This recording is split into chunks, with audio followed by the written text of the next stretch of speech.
ప్రజల్లో దట్టంగా ఉన్నాయి. అందులో కీలకమైనది ఒక్కటి నిన్న కూడా మనం మాట్లాడాము. చిన్న ఉద్యోగులు వాళ్ళందరిలో ఒక అభద్రత, దాన్ని పోగొట్టాల్సింది ఉంది. రెండవది రాష్ట్రంలో ఇంటర్నల్ రోడ్స్ కూడా టోల్స్ పెడతారు అని. టోల్కి ఇప్పుడు మనం టోల్స్ నేషనల్ హైవేస్లో వాళ్ళు ఇచ్చిన ప్రకారం ఉంటుంది, అందులోనే విపరీతమైన పోటీ. కానీ అలా అందుకు భిన్నంగా ఈ మధ్య ఎక్కడో చంద్రబాబు కూడా అన్నట్టున్నారు, అంటే నిధులు సమకూర్చుకోవడానికి తర్వాత ఆ ప్రదేశాల కోసమని.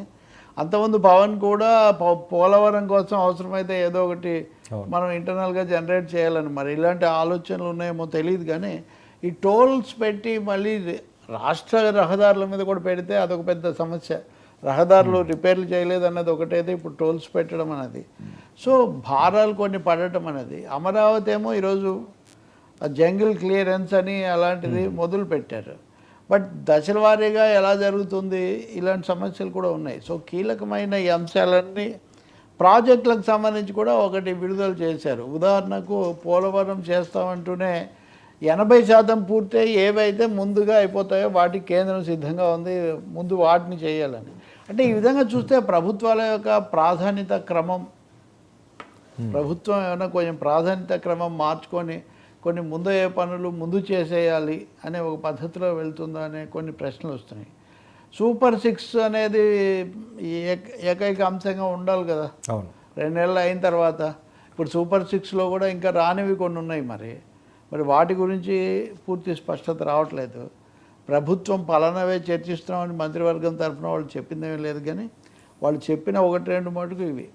అందుకని చాలా జాగ్రత్తగానే ఎదురు చూస్తున్నారు జనం. వాలంటీర్ల మీద కూడా చాలా భిన్నమైన ప్రకటనలన్నీ కూడా వచ్చాయి. మరి ఈ మంత్రివర్గ సమావేశంలో అయినా వాళ్ళకు భరోసా ఇవ్వకపోతే, భరోసా ఏమో ఇస్తున్నారు, పనిలోకేమో తీసుకోవటం లేదు. సో వాళ్ళలో చాలా సందేహాలు అలాగే కొనసాగుతున్నాయి.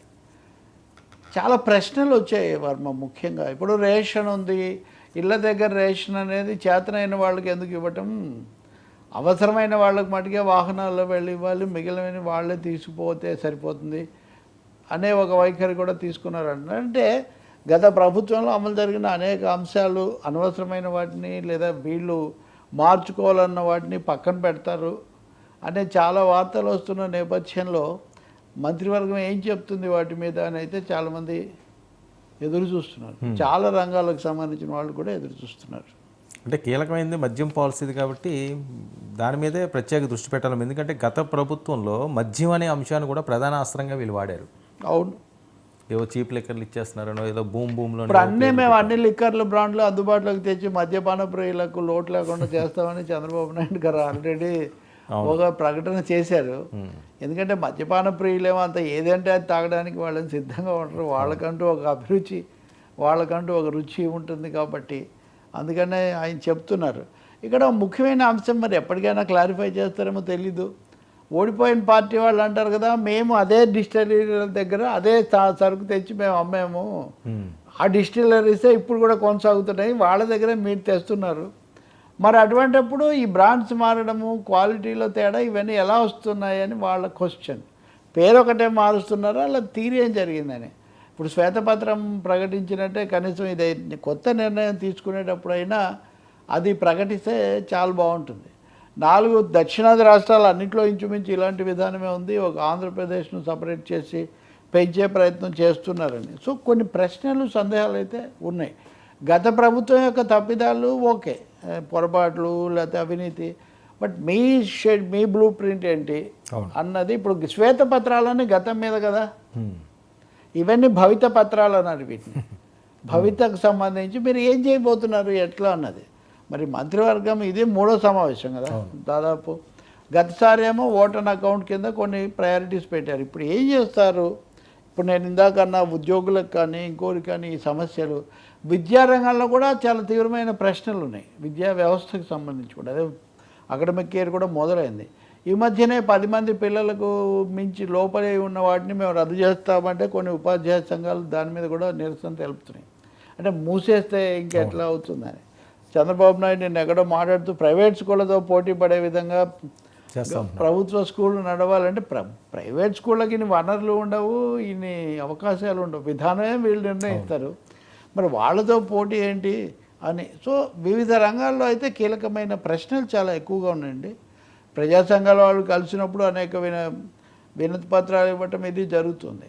వాటి మీద ఒక కొలిక్కి రావట్లేదు. అంటే ఎక్కువసార్లు మనకేమో వార్తలు వాళ్ళ పని అయిపోయింది, వీళ్ళని వెంటాడుతున్నారు, వీళ్ళ మీద కేసులు, ఈ వార్తలు ఎక్కువగా వస్తున్నాయి. రెండోది అదే అవినీతి, ఇట్లాంటి వార్తలు ఎక్కువ వస్తున్నాయి, తమ కథనాలు. బట్ కొత్త ప్రభుత్వం యొక్క దిశానిర్దేశం దశల వారీగా ఎలా ఉండబోతుంది, అలాగే దానికి సంబంధించిన ఆర్థిక నిర్ణయాలు కూడా ఎలా ఉంటాయి, అవి మా జనానికి ముఖ్యంగా అవసరం ఇప్పుడు. ఓకే సార్, ఏంటి ఏపీ హోంమంత్రి గారిని వైఎస్ సునీత గారి కలడం, అసలు ఏంటి వివేకా కేసు, జగన్మోహన్ రెడ్డి కేసులు ఎప్పుడుకి అసలు ఒక కొలుక్కు వస్తాయి? ఇంకోటి రాజకీయ అంశాలు కూడా ఇప్పుడు జగన్ భద్రత ఇట్లాంటివి మళ్ళీ మనం తీసుకోవచ్చు, కానీ వాటి మీద కూడా గవర్నమెంట్ మాకు సంబంధం లేదనో మాకు సంబంధం ఉందేనో, ఇది ఆ డిబేట్కి ఒక ఫుల్ స్టాప్ పెట్టాల్సిన అవసరం మటుకు ఒకటి ఉంది. లేదా ఎడదెగకుండా అవే వచ్చేసి ఆక్రమిస్తున్నాయి. మీరు అన్నట్టుగా సునీత, డాక్టర్ వివేకానంద రెడ్డి కుమార్తె ఈమె డాక్టర్ సునీత, ఈమె కలిశారు. ఇంతకుముందు కూడా ఎన్నికల ప్రచారంలో ముఖ్య పాత్ర వహించారు. ఆమెతో కలిసి, షర్మిలతో కలిసి. తర్వాత నిజానికి ఆమె ఎక్కువ కనపడలేదు. మళ్ళీ ఇప్పుడే వెళ్ళటం అనితను కలిసి ఏంటంటే అక్కడ ఏ న్యాయం జరగట్లేదు అంటే, మేము అన్ని న్యాయం చేస్తాం, పూర్తిగా అసలు హంతకులను వెలికి తీస్తామని హోంమంత్రి ఆమెకు హామీ ఇచ్చినట్టుగా చెప్తున్నారు. సాక్ష్యాధారాలు కూడా సమర్పించారని. ఇప్పటికే సుప్రీంకోర్టుకు, సిబిఐకి ఇవన్నీ సాక్ష్యాలు కొత్తగా ఎక్కడి నుంచి? అదే సిబిఐ నోటీసులో ఉంది కదా, ఇప్పుడు వీళ్ళు కూడా. అందుకనే నేను చెప్పేది ఏంటంటే, మొన్న కలెక్టర్ల సమావేశంలో కూడా చంద్రబాబు నాయుడు ఈ విషయాన్ని ప్రస్తావించారు అని మనం చూస్తాం. అలాగా డీజీపీ మాట్లాడుతుంటే కూడా పెట్టుకున్నారని అంటే సైట్స్లో చూశాను నేను. ఇలా ప్రభుత్వ పాత్ర ఇందులో ఏముంటుంది? సిబిఐకి అప్పగించి సుప్రీంకోర్టు, హైకోర్టు పర్యవేక్షణలు